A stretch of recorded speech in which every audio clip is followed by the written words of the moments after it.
Customer service all starts with listening. The number one problem is that people are not listening to each other.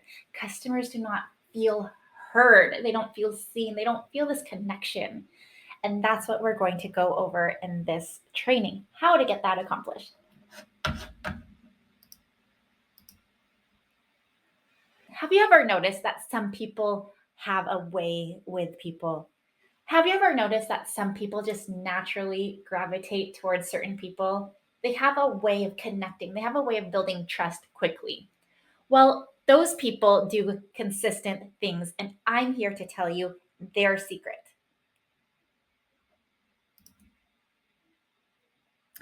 The art of listening is all about one thing. Can you guess what it is?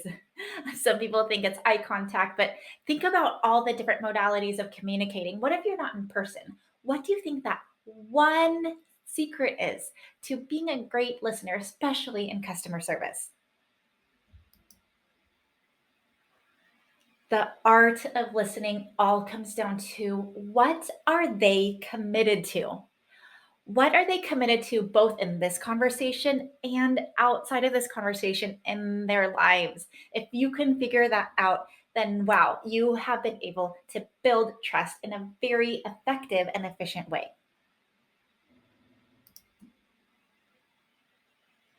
The art of listening has two components. The first is about identifying something for yourself, and then the second is about saying it.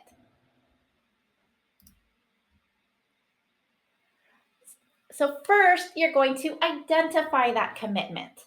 What are they really trying to say?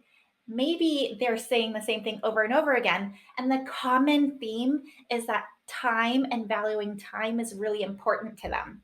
So, that is something for you to identify in the conversation. And the next thing for you to do is then to acknowledge, to say it out loud.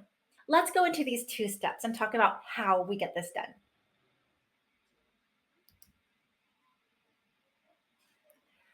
Identifying the commitment. What is that about? What are the couple things we need to do to make sure we're identifying that commitment for the customer? First, you have to distinguish what is a distraction versus what are they actually trying to convey to you. Have you ever talked to a friend and all they're doing is talking and talking and you can't get a word in and actually some of the things they're saying is not very relevant? Well, that's what you're doing. You're distinguishing what is a distraction versus what the real issue is. The next thing you're going to do is notice the patterns. What are they saying over and over again, maybe in different ways? And what is that common theme that they are talking about in those different ways? Again, if that common theme is they value time, then maybe you can say, I get that you're really valuing how to manage and leverage the time that you have.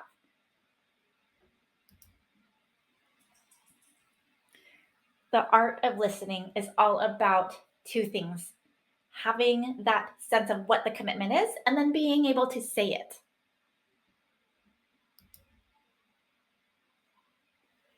Now, what do you mean? What does it mean when I say to just say it? Well, you're acknowledging their commitment because there is something crucial they are not telling you.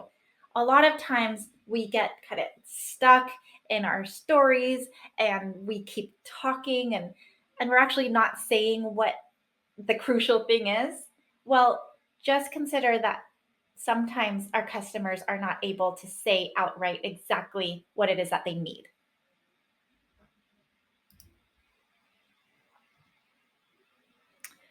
And be confident in yourself as a communicator, as a customer service provider, that once you're able to collect this data from them, once you're able to distinguish what it is they're committed to, then go ahead and share those reflections.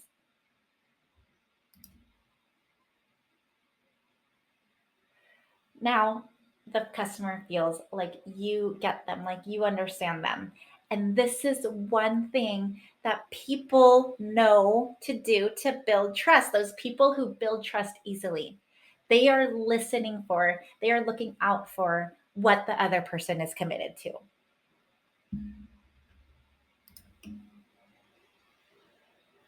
As a recap of what we've learned today, make sure you are listening for and looking out for what is that overlying commitment, despite the words that they're saying.